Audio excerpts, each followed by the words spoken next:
Vanasthalipuram police station limit में हैसो Christian colony में 5 घरों में चोरी हुई कते। वनस्थलीपुरम पुलिस स्टेशन लिमिट में हैसो क्रिश्चियन कॉलोनी में 5 घरों में चोरी हुई। ऐसा मालूम हुआ गर्मी की छुट्टियां मनाने के वास्ते ये 5 घरों के लोग बाहर गए हुए थे। एक घर में कीमती सामान नहीं मिला तो चोरों दूसरे घर से 30,000 रुपए की चोरी कर लिए। चोरी करे सो टाइम पे वो एरिया के पुलिस वाले पेट्रोलिंग करके ये चोरों को गिरफ्तार कर लिए। మాది హస్తనాపురం క్రిస్టియన్ కాలనీ సార్ మాది. ఇక్కడ రాత్రి 5 గంటల దొంగలు పడ్డారు. జర పోలీసు వాళ్ళని కొంచెం అలర్ట్గా ఉండాలని కొంచెం ఓకే. అంటే నైట్ మీరు ఇంట్లో లేరా ఇక్కడ? నైట్లో ఇంట్లో ఉన్నాం కానీ ఇట్లనే మేము 12 గంటలకు 1 గంటకు వస్తాం డ్యూటీ దిగి. రోడ్ మీద కూడా తాగి వాళ్ళు వీళ్ళు జర అది చేస్తున్నారు. మమ్మల్ని కొంచెం పోలీసు వాళ్ళు రౌండ్ సైడ్ వెళ్ళాలి. सनतनगर पुलिस स्टेशन लिमिट में झाड़ पे केबल वायरों के खंभे में कौन की नहीं मालूम सो आदमी की लाश मिली। सनतनगर पुलिस स्टेशन लिमिट में एक अपार्टमेंट के झाड़ पे केबल वायर के खंभे में से कौन की नहीं मालूम सो आदमी की लाश मिली। वहाँ के लोग इसकी इत्तला सनतनगर पुलिस वालों को दिए। पुलिस वाले आके नहीं मालूम सो आदमी की लाश को झाड़ से नीचे उतारे और एक केस बुक करके छानबीन शुरू कर दिए। ये आदमी करने से कुछ भी नहीं मिला करते और ये आदमी की उम्र 50 साल से ज़्यादा है। जिला तूपरान कने रोड एक्सीडेंट में शादी में जा रहे थे सो एक ही खानदान के 3 लोगों की मौत हो गई। नलगुंडा डिस्ट्रिक्ट के तूपरान कने से एक स्पीड से आ रही थी सो कार एक स्कूटर को टक्कर दे दी जिससे 3 लोग जगह पे मर गए। इतवार के दिन बाटा संगाराम से दोंडू मैलाराम को शादी अटेंड करने एक ही फैमिली के 3 लोग स्कूटर पे जा रहे थे। उतने वक्त में एक तेज़ कार स्कूटर को टक्कर मार दी जिससे स्कूटर पे थे सो दोंडू मैलाराम के दशारधना यादయ్య और चंद्रయ్య जगह पे दम तोड़ दिए। पुलिस वाले केस बुक करके कार्रवाई में लगे हुए हैं। कार का ड्राइवर भाग गया करते। करीमनगर में 9 महीने की एक हामिला औरत 5 किलोमीटर की दौड़ सिर्फ 30 मिनट 20 सेकंड में पूरा करके देखने वालों को बौरान कर दी। वो बोलते नहीं आज की औरत कोई भी मामले में मर्दों से पीछे नहीं है। बिल्कुल सही बात है। करीमनगर की कामाराव लक्ष्मी जिनकी उम्र 43 साल है, इन्होंने 26 अप्रैल को वो काम कर दिए मर्द हुए तो वो काम करने का सोच भी नहीं सकते। इन्होंने पेट में 9 महीने का हमल लेके एक पैदल रेस के प्रोग्राम में हिस्सा लिए। आम औरतें 9 महीने का हमल लेके ठीक से चल भी नहीं सकते मगर कामाराव लक्ष्मी 5 किलोमीटर तक ऐसा भागे देखने वालों के सराह चक्कर खाना शुरू कर दिए। इन्होंने 5 किलोमीटर की दौड़ को सिर्फ 30 मिनट 20 सेकंड में पूरा करे जिस पे तेलंगाना बुक ऑफ रिकॉर्ड वाले उनको एक तेलंगाना बुक ऑफ रिकॉर्ड दिए। वो लोग बोले 9 महीने की हामिला का दौड़ में हिस्सा लेना पहली बार है। वो लोग genius book of world record वालों से भी उनका रिकमेंड करते बोले लक्ष्मी एक खिलाड़ी है, उनके मियाँ रविंदर भी खिलाड़ी है, उनको पहले से एक बच्ची भी है कते। 5 కిలోమీటర్లు రన్నింగ్ చేస్తున్నాను। 4 సంవత్సరాల నుంచి ఫస్ట్ వాకింగ్ చేసేదాన్ని ఇప్పుడు రన్నింగ్ చేస్తున్నాను। హ్యాపీగా ఉంది। రోజు వేసేది కాబట్టి నాకు అలవాటు కాబట్టి ఈజీగా వేసాను। కష్టమేం లేదు, అలవాటు చేసుకుంటే ఏదైనా సాధించవచ్చు। नामपल्ली के एमएलए जाफर हुसैन मेराज इतवार के दिन अल करीम आइसक्रीम और मिल्क सेंटर का इनॉग्रेशन करे। नामपल्ली के एमएलए जाफर हुसैन मेराज मल्लापल्ली के एरिया में इतवार के दिन अल करीम आइसक्रीम और मिल्क सेंटर के नाम से एक दुकान का इनॉग्रेशन करे। ये दुकान के प्रोपराइटर शेख अहमद, शेख नासिर, शेख नसीर और शेख मदार है। वो लोग जाफर हुसैन मेराज को फूला पिनाए। उतने वक्त पे पहले के कारपोरेटर मलिका उन्नीसा बेगम भी उनके साथ थे। बोराबंडा में है सो बाबा सैलानी नगर में सैलानी बाबा की दरगाह का 35वां उर्स शरीफ हफ्ते को मनाए।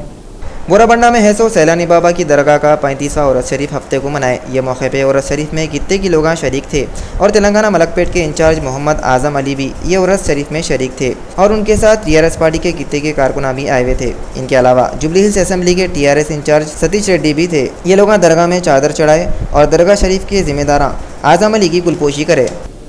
हज़रत शाह करीमुल्ला आशिक़ ख्वाजा महमूदी रहमतुल्लाह अलैह पीली दरगाह का 803वां उर्स शरीफ 25 अप्रैल से शुरू हुआ। बारकस में है सो हज़रत शाह करीमुल्ला आशिक़ ख्वाजा चिश्ती महमूदी रहमतुल्लाह अलैह का 803वां उर्स शुरू हुआ। 5 रजब 25 अप्रैल हफ्ते को मगरिब की नमाज के बाद कसीदा शरीफ और चादर पेश करे फातिहा हुई। 6 रजब 26 अप्रैल इतवार को हरी बौली देवड़ी से निशान मुबारक पीली दरगाह को लाए और ईशा की नमाज के बाद संदल हुआ। 7 रजब 27 अप्रैल पीर के दिन मगरिब की नमाज के बाद चादर पेश करते गए और ईशा की नमाज के बाद समा की महफिल होती। उसके बाद 10 रजब 30 अप्रैल जुमेरात के दिन मगरिब की नमाज के बाद चादर पेश करके फातिहा होती। ये वक्त पे हर साल के जैसा ये साल भी दरगाह के पास मेला लगा और किते की दुकाना लगाए गए। पीली दरगाह का उरस है बोल के किते की अकीदतमंदा ये उरस में शरीक हुए बोल के मालूम हुआ। शाह करीमुल्लाह आशिक़ ख्वाजा का 116वां फातिहा है और सरकार आशिक़ ख्वाजा है, तो सरकार का असली तारीख 10 रजब है, लेकिन सरकार बोले मेरी तारीख नहीं मनाना, ख्वाजा गरीबुल नवाज सरकार की तारीख नहीं, तो इसलिए 6 रजब को ही सरकार की फातिहा होती है। यानी ख्वाजा गरीबुल नवाज ख्वाजा मोइनुद्दीन चिश्ती संजरी का उर्स मुबारक यहाँ मनाया जाता है। और जो लोग अजमेर नहीं जाते वो लोग यहाँ पर आके उनकी हाज़िरी पूरी करते हैं। उर्स का मौका एक बाबरकत और जहाँ पर अल्लाह का फैज़ और ज़्यादा उर्स के मौके पर, क्योंकि यही वक्त है जब वलियों जाके अपने माबूद से मिलते हैं। उर्स का मतलब उर्स से लगा यानी शादी समझो मिलाप है, इसका वली के रूह का अपने महबूब से अल्लाह से इसलिए मनाया जाता है। ये खुशी का मौका है ना कि इसलिए हर साल हर बारगाह में उर्स शरीफ की महफिल मुनक्कद की जाती है। पीस सोशल कम्युनिटी वालों की तरफ से इतवार के दिन फूलबाग के एरिया में फ्री खतना कैंप लगाए थे। इतवार 26 अप्रैल को पीस सोशल कम्युनिटी वाले फूलबाग बिस्मिल्लाह होटल कने फ्री खतना कैंप लगाए थे। ये कैंप सुबह के 8 बजे से लेकर शाम 4 बजे तक चला और 200 लोग इससे फ़ायदा उठाए थे। जीएचएमसी के पहले के ऑफिसर अब्दुल बासित की निगरानी में ये कैंप लगाए थे। उतने वक्त पे एम अब्दुल्ला बेग, अली केसरी, शेख मोहम्मद, शेख काजिम, सैयद अली के अलावा दूसरे लोग भी वहाँ पे थे। मातृ देव भव सेवा संगम वालों की तरफ से गरीब और ज़ईफ़ लोगों में फुगट में दवाएं बांटे। ऐसा मालूम हुआ कि मातृ देवा भव सेवा संगम नाम की एक ऑर्गेनाइजेशन वालों की तरफ से रियासत आंध्र प्रदेश और तेलंगाना के कितने की ज़िलों में प्रोग्राम करे, जिसमें गरीब और ज़ईफ़ लोगों का फुगट में चेकअप करे और दवाएं भी बांटे। ये मौके पे मातृ देवा भव प्रोग्राम के लोग मीडिया से बात करते हुए बोले कि गरीब और ज़ईफ़ लोगों की मदद के वास्ते ये ऑर्गेनाइजेशन बनाए करते और ऐसे प्रोग्राम करते हुए इन लोगों की सेवा करने इनका असल मकसद है। ये मौके पे वो एरिया के MLA महिपाल रेड्डी भी ये प्रोग्राम के बारे में डिटेल बताए। इसके अलावा ये मौके पे कितने की गरीब और ज़ईफ़ लोग शरीक हुए और ये प्रोग्राम से फ़ायदा उठाए। इंडिया के सदर प्रणब मुखर्जी बोले जल्जले से तबाह हो जाने वाले नेपाल की इंडिया पूरी सपोर्ट करता कहते। इंडिया के प्रेसिडेंट प्रणब मुखर्जी अपने ट्विटर पे लिखे, नेपाल में जल्जले आने से लोगों को जो जानी और माली नुकसान हुआ उस पे उनके दिल को बहुत तकलीफ हुई कहते। उन्होंने बोले ऐसे मुश्किल के वक़्त नेपाल की मदद हिंदुस्तान करने का पाबंद है। उन्होंने इंडिया में भी आए जल्जलों पे फिक्र जाहिर करते हुए स्टेटों की हुकूमतों को ताकीद करते हुए बोले जो लोग जल्जलों की तरफ से परेशान हो गए हुए हैं उनकी जितना हो सके मदद करने की ज़रूरत है। राजस्थान के किसान गजेंद्र की खुदकुशी का मामला अब सुप्रीम कोर्ट तक पहुंच गया कहते।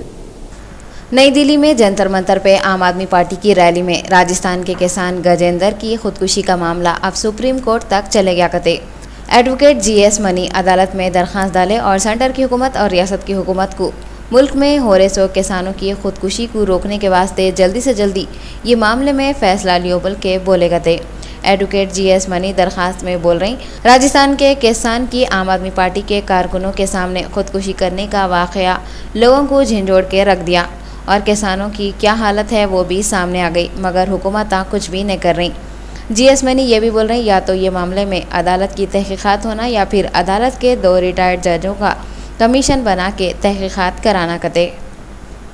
उत्तर प्रदेश की हुकूमत वाले किसानों को खुदकुशी नको करो बोल के अपील कर रही। उत्तर प्रदेश में हुई बेमौसम की बारिश की वजह से फसलों की तबाही होने के बाद किसान मायूस हुए है। वो लोगों की हिम्मत बढ़ाते हुए यूपी की हुकूमत वाले किसानों को खुदकुशियाँ नको करो बोल के अपील करे। एक फंक्शन में CM अखिलेश यादव बोल रही ये मुसीबत के वक्त में यूपी की हुकूमत वाले किसानों के साथ है। उन्होंने बोले सेंटर की हुकूमत वाले जितने पैसे देते बोल के ऐलान करे उससे डबल पैसे रियासत की हुकूमत की तरफ से किसानों को दे रहे थे। नई दिल्ली में आम आदमी पार्टी के जलसे में किसानों की खुदकुशी के बारे में अखिलेश यादव बोले ये मामले का ताल्लुक सेंटर और दिल्ली की हुकूमत से है और इसके बारे में कुछ भी ज़्यादा बात करने से उन्होंने इनकार कर दिए। इलाकों में बहुत गंभीर है और नेपाल में बताया जा रहा है कि ज़्यादा गंभीर रहा। इधर आते आते अर्थक्वेक कम हो गया है। अब जो पंडाल में बैठे होंगे वो महसूस किए थे कि नहीं किए थे, लेकिन महसूस किया आपने भी।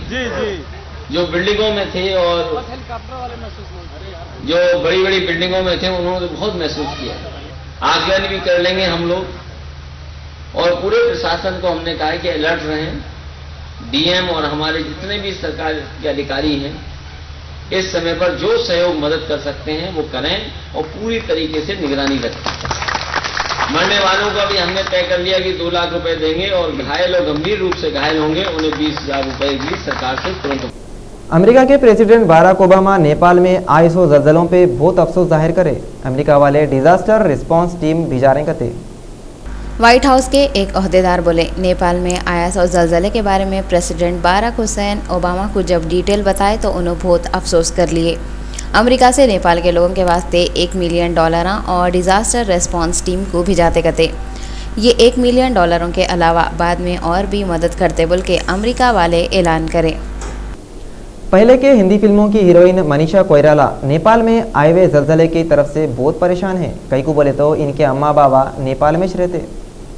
मनीषा कोइराला जो हिंदी फिल्मों की मशहूर हीरोइन थी, इन्हों खुद नेपाली है। उनके अम्मा बाबा और ख़ानदान के लोग नेपाल में रहते। इस वास्ते इन्हों नेपाल में आया 100 जल्जले की तरफ से बहुत फिक्र में है। उनके ख़ानदान के लोगों की खैर खबर नहीं मालूम होने से उन्हों बहुत परेशान है। नेपाल के जल्जले के बाद पीएम नरेंद्र मोदी जो मदद करने का वादा करे और हमदर्दी जताए, उस पर मनीषा उनका शुक्रिया अदा करे। इन्हों ट्विटर पर पूरे हिंदुस्तान के लोगों से नेपाल के लोगों की मदद करो बोल के अपील करे। एम ए अजीज़ जिसकी उम्र 26 साल है, इन्हों अपने घर इंदिरा नगर फिसलबंडा से 25 तारीख को सुबह में 7 बजे टहलने के वास्ते निकले थे, मगर घर को वापस नहीं आए कते। अगर किसको भी नज़र आए तो ये नंबर पे फ़ोन करो 7799279525 या नहीं तो संतोष नगर पुलिस स्टेशन में इत्तला करो। आखिर में फिर एक बार सुर्खियाँ देखेंगे। तेलंगाना के चीफ मिनिस्टर के चंद्रशेखर राव पहले की हुकूमत वालों पे एतराज़ा करे। तेलंगाना के चीफ मिनिस्टर ऐसा क्या जादू करे कि तेलंगाना रोशन हो गया, लाइटां बनिश नहीं हो रही। ये बात स्टेट के मिनिस्टर हरीश राव बोले। इतवार को फिर से नेपाल और हिंदुस्तान में जल्जलों के लगता लगत झटके महसूस हुए। लोग घरा दारा छोड़ के खाली जाना बचाने में लगे हुए हैं। नलगुंडा के एरिया तूपरान में शादी के फंक्शन को जाने वाले एक ही खानदान के 3 जने मौत के मुंह में चले गए। और नेपाल में आए 100 जल्जलों के बाद रंगारेड्डी हयातनगर की एक फैमिली जो नेपाल को गई हुई थी गायब है कते। रियल तेलंगाना के दखनी खबरनामे में बस इतने। शौकत को दी इजाज़त। अल्लाह हाफिज़।